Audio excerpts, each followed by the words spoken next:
Hello नमस्कार दोस्तों, मैं अनमोल प्रस्तुत हूँ आपके अपने YouTube channel the study stream में।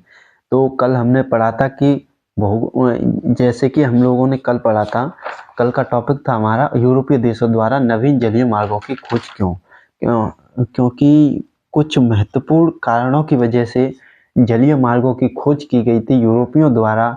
तो उसके कारण हमने जाने थे कि वो कौन कौन से कारण थे जिनकी वजह से जलीय मार्गों की खोज की गई थी यूरोपियों द्वारा।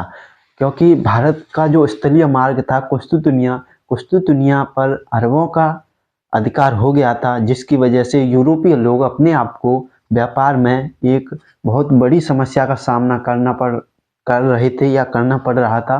तो इसीलिए उन्होंने जल मार्ग की खोज की।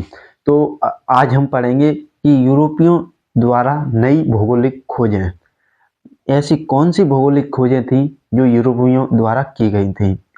तो चलिए स्टार्ट करते हैं। व्यापार के स्थलीय मार्ग में अवरोध आने तथा पुनर्जागरण के कारण यूरोपीय देशों, विशेषकर पुर्तगाल तथा स्पेन द्वारा नई भौगोलिक खोजें की जाने लगी। आप लोग जानते हैं कि भौगोलिक खोजों का कारण क्या था? स्थलीय मार्ग में अवरोध मतलब उन्हें कुस्तुतुनिया पर अरब के अधिकार की वजह से उन्हें स्थलीय मार्ग में अवरोध का सामना करना पड़ रहा था।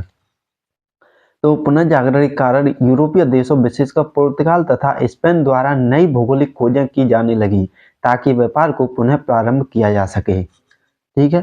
भाग्यवश इस समय पुर्तगाल का शासन हेनरी के अधीन था, जो कि एक खोजी प्रवृत्ति के व्यक्ति थे। अभी जो पुर्तगाल का शासन है वो हेनरी के अधीन है, जो कि एक खोजी प्रवृत्ति का व्यक्ति है। खोजी प्रवृत्ति मतलब वो आविष्कारों पर ज़्यादा महत्व देता है, यानी आविष्कार प्रवृत्ति का आदमी है। हेनरी द्वारा समुद्री व्यापार को प्रोत्साहन देने के लिए दिशा सूचक यंत्र के निर्माण को प्रोत्साहन देने के साथ ही नक्षत्रों की गणना करने वाली सूचियों का निर्माण, इसी कारण इन्हें द नेविगेटर के उपनाम से संबोधित किया जाता है।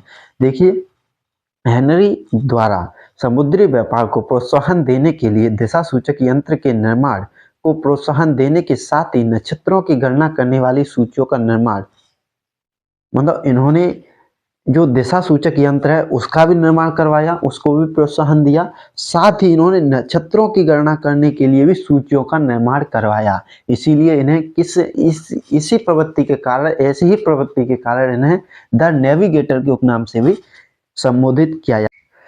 इन दिशा सूचक यंत्रों की सहायता से यूरोपीय व्यापारी समुद्री मार्ग के माध्यम से विदेशी व्यापार के लिए व्यापारिक कंपनियों को आर्थिक सहायता भी प्रदान की। मतलब इन जो दिशा सूचक यंत्र थे, उन्होंने विदेशी व्यापार करने जा रहे व्यापारियों को भी दिशा दिखाने में सहायता प्रदान की, आर्थिक सहायता प्रदान की। यूरोप में 15वीं शताब्दी में जहाजरानी एवं नौ परिवहन का उच्च स्तर पर विकास हुआ। यूरोप में 15वीं शताब्दी में जहाजरानी एवं नौ परिवहन का उच्च स्तर पर विकास चल रहा है। पुर्तगाल जैसे देश जहां निजी व्यापारियों को भी समुद्री जहाजों के निर्माण के लिए प्रोत्साहन दिया गया।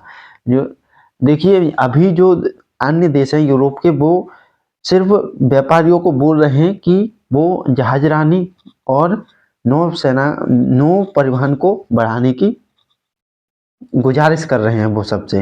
परंतु जो पुर्तगाल जैसा देश है उसमें निजी व्यापारियों को भी जहाज निर्माण को प्रोत्साहन दिया गया है। निजी व्यापारियों को भी ये आदेश दिया गया है कि वो अपने जहाजी जो ताकत है उसे बढ़ाएं, तो समुद्री व्यापार को गति प्रदान की जा सके, जिससे कि समुद्री व्यापार को गति प्रदान की जा सके।